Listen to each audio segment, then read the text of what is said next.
Hello and welcome to my process video. This is task 3 from Scrapbooking Memories Masters 2016, which is create a layout that features the colours of the rainbow. You just have to include every colour in the rainbow. And I really didn't know what I was going to do with this one. I just started playing. So I grabbed out a sheet of white cardstock.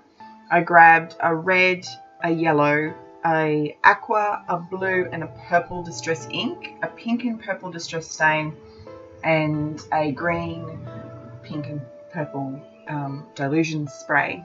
And I started by blending my inks on my paper, and then I added the stains and the sprays, and then I spritzed it all with water and let it all blend and dry. Then I did some ink droplets in red and purple, and the red turned out wonderful, but the purple didn't. So I'd already planned on using gesso instead of texture paste with my stencil because I didn't want the thickness of the texture paste. I wanted the gesso look. So I made sure that I stenciled over the purple, and I really liked how the purple then lightly showed through the gesso. And I then did some stamping with a script stamp in black ink, and then as the video starts, because I didn't hit record when I started, I added some black ink droplets. I'm now adhering down onto my black cardstock, and I'm thinking that it's not square, but it is square. And I thought I'd fully dried my black ink droplets, but I'm about to find out that I didn't because I'm going to smudge it. So sorry for my head getting in the way. I was trying to get it straight. So before I started filming, I'd also pre-selected an assortment of paper flowers, metal flowers and crocheted flowers that were in the colours of the rainbow.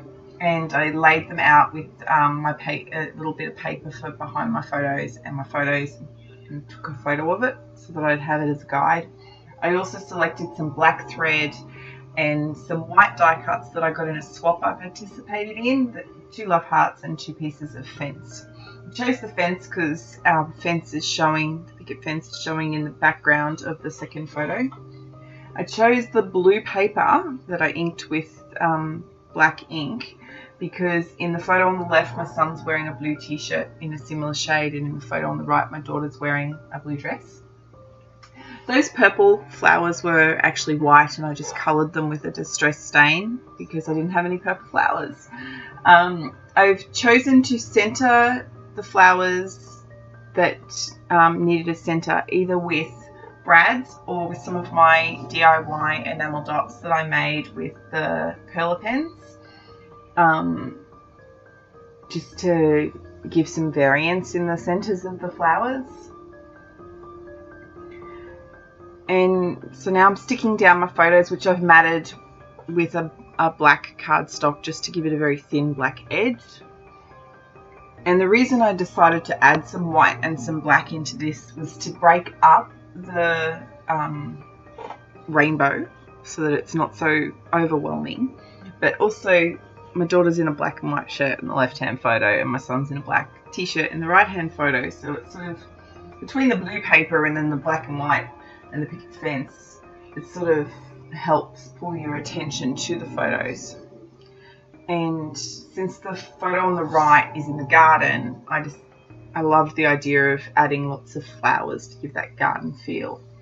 And while these photos are of 2 different times spanning 8 months where my children are sad, it's a happy sad because it's about how much they love each other.